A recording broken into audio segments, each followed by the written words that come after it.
বাড়ি যদি আসি আমি কিন্তু বুদ্ধ পার্ক যাই। বুদ্ধ পার্কের ওই একটা কচি পাঁঠার মাংসের দোকান আছে, ওই মাংসের দোকানে মাংস খেতে আমার খুব ভালো লাগে।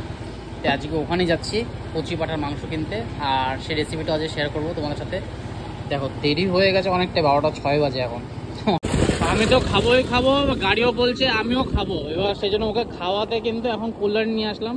ওকে তেল খাওয়াতে কল্যাণী নিয়ে চলে আসলাম। এখানে এখন কল্যাণীতে যাচ্ছি, কল্যাণীতে ওকে আগে তেল খাওয়াবো, তারপর নিজে খাবো মাটন। কারণ কলকাতা থেকে আসার পর না পুরো তেল শেষ হয়ে যায়, প্রায় 300 টাকা তেল ভরি, 300 টাকার তেলই পুরো শেষ হয়ে যায়। সেই জন্য আবার রিফিল করতে হবে, রিফিল না করলে আবার কলকাতা ফেরা যাবে না, এই হচ্ছে চাপ। সেই জন্য এখন একটু তেলটা ভরিয়ে নেবো, তেলটা ভরিয়ে নিয়ে তারপর মাটনটা কিনবো, তারপর বাড়ি যাবো। 320 করবো। তেল ভরা কমপ্লিট, এবার যাচ্ছি বুদ্ধ পার্কের দিকে। বুদ্ধ পার্কেই রয়েছে কিন্তু কচি পাঁঠার মাংসের দোকান।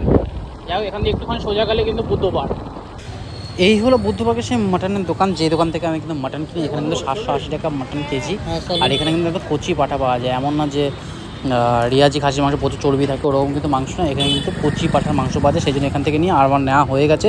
এবার একটু সবজি নেবো, সবজির মধ্যে আমার একটু দরকার আছে উচ্ছে নেবো, একটা বেগুন নেবো, ইলিশ মাছ রয়েছে, বেগুন দিয়ে ইলিশ মাছটা হবে। বেগুনের দাম কিন্তু প্রচুর, 80 টাকা কেজি।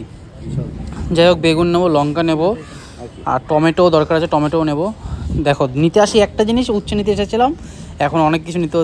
বাজারে এখন সব কিছুর দাম পুরো আকাশ ছোঁয়া, বিশাল দাম সব কিছু, সবজি টবজি মাছ মাংস সব দাম। যারা অ্যাকচুয়ালি রেগুলার বাজার করে আর নিত্যনন্দিন বাজার করে তারাই জানে কি দাম বাজারে এখন সব কিছু। যাই হোক, বাড়ির দিকে যাই, তোমাদের সাথে বাড়ি গিয়ে দেখা করছি আবার। যাই হোক, বাজার করা ডান, এবার শুরু করা যাক রান্না বান্না।